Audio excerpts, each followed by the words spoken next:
No.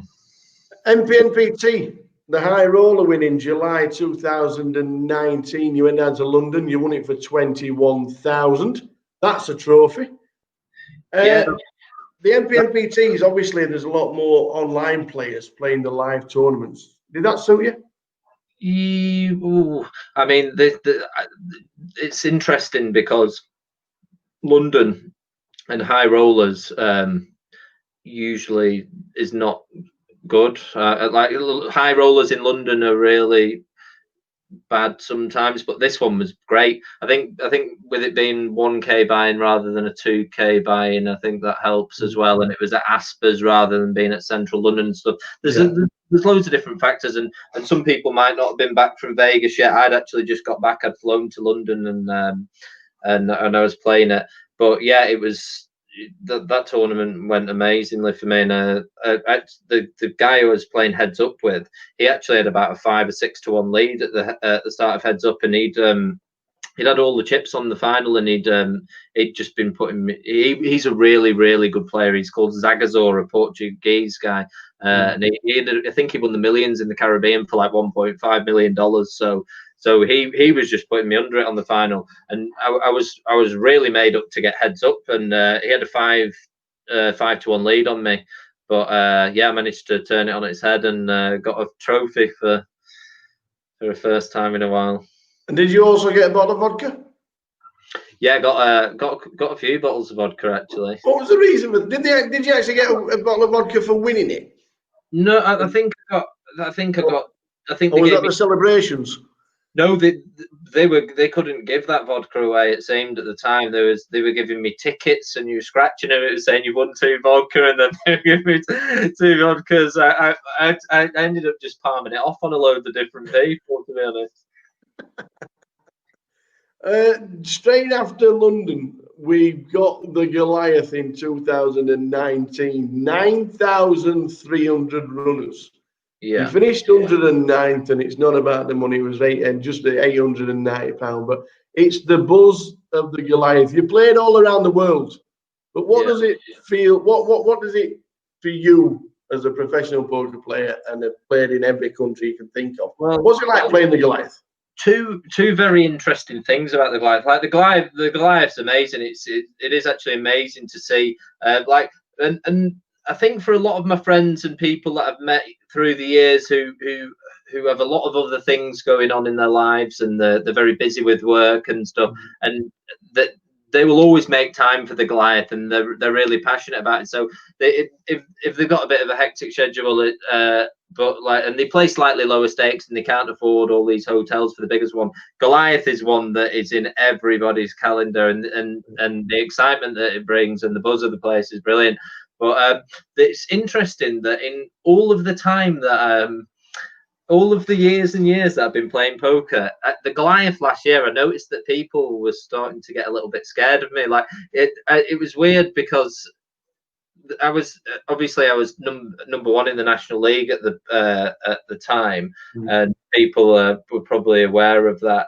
But it was really weird because in times gone by, people would always be very like sort of want to fight with me in like blind on blind situations, but just every time I was in the big blind, it was like walk. And the first time I ever noticed that in like 10 years of playing poker, that in the Goliath last year, it was crazy how it was just really weird how people just started not wanting to get in confrontations with me.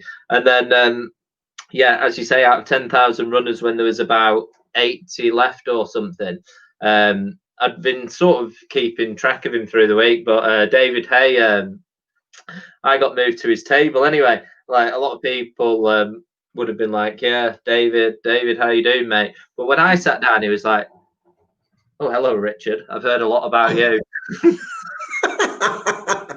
That was really funny. I think yeah, he turned around to me and he went, hello, Richard, I've heard to keep an eye on you. I've heard you're really good. I think that it was when we just got back, he'd just been on a break, and Katie Swift and Jeff and Joe, his coaches, had worded him up, sort of thing. What do you think about his performance? He finished 40th out of the 9,300. Obviously, the TV crew were there as well. I mean, it really, really was a fairy tale. It's remarkable. And it's like if you were to replay that scenario like over and over again, you're talking like you could do that for the next 100 years and he would not go that deep. It was sort of one of those freak lucky. Like I absolutely loved it. The deeper and deeper that he went, and when he was chip leader or something with that 100 left, it's just absolutely. It was like the stars were aligning, wasn't it? I mean, and that was just for me. So for you guys who'd bought into it for a bit longer and things like that, you must have been really, really excited the deeper he went. Yeah, absolutely. I think the final 5 hands of the just before hitting the final day was as good as what anybody could have expected. Oh yeah, it was incredible. Like when he just started winning those big hands and stuff, and he just gathered the momentum. And I played a couple of hands against him, and yeah, it was tough. I raised under the gun in one and with ace 10, and he re-raised, and it was just like I just didn't know what to do. I felt like he was very, very difficult to play against, to be honest. So maybe after the Goliath, September 2019, your third final table of the year was GUKPT Leeds. You chopped it 6 ways, where you took home 20,000. What was the deal? What was the deal like done? Yeah, you didn't want to continue playing for nothing. Everyone put the money back in the pot and sit and go for the title. It was a real odd one, actually. Yeah, Mike, one of the other players left, who had the big chip lead. Me and him were good friends, and we'd both made the mini main final earlier in the week, actually. Yeah. And then, yeah, when we got 6-handed, it all sort of got really, really cagey, and Mike had a slight chip lead, but no one really else. And the next place out was perhaps must have been about 8,000 or something, and then the first place would have been like 40,000 or something. So it was really, really cagey, and I didn't have the best seat position. I wasn't feeling too great about the situation, to be honest. And yeah, we just it ended up getting brought out. Let's discuss a deal, basically, where everybody takes their ICM number now, and then everyone chucks, I think, £1,200 each. Oh no, £200 each. No, it was only £200 each back in, and you play for £1,200 and the trophy.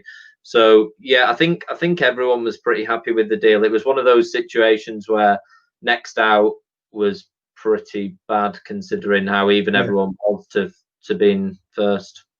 Yeah, Brett Angel eventually going on to win it. It was. So this was maybe I maybe got even closer this time. I was playing heads up. I was playing heads up cards for the title this time, not just a flip. It was in my own destiny. And then yeah, second place again. We move on to another third, but this time one of the favourite places to play, GUKPT Blackpool, 365 entries. You finished third, as we've just said. Another 40,000 in the coffers. Did this one seem more winnable? Yeah, for sure. I remember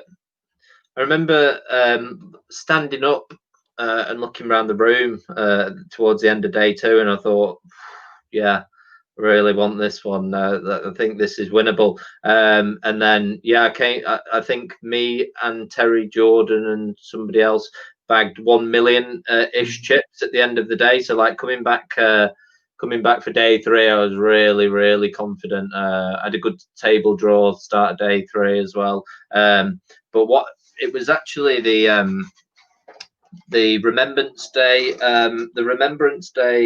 sort of parade on the pier. Oh yeah. Up north. So me just like looking around at the Remembrance Day parade, and sort of getting into it, watching what was going on, all of that stuff. But then it's interesting. It's like when you're in Vegas, you look down the strip and you think, oh well, it's just down there, isn't it? So I'm looking down at the casino from towards. So I'm further up than Central Pier and North Bay. I'm in between the two.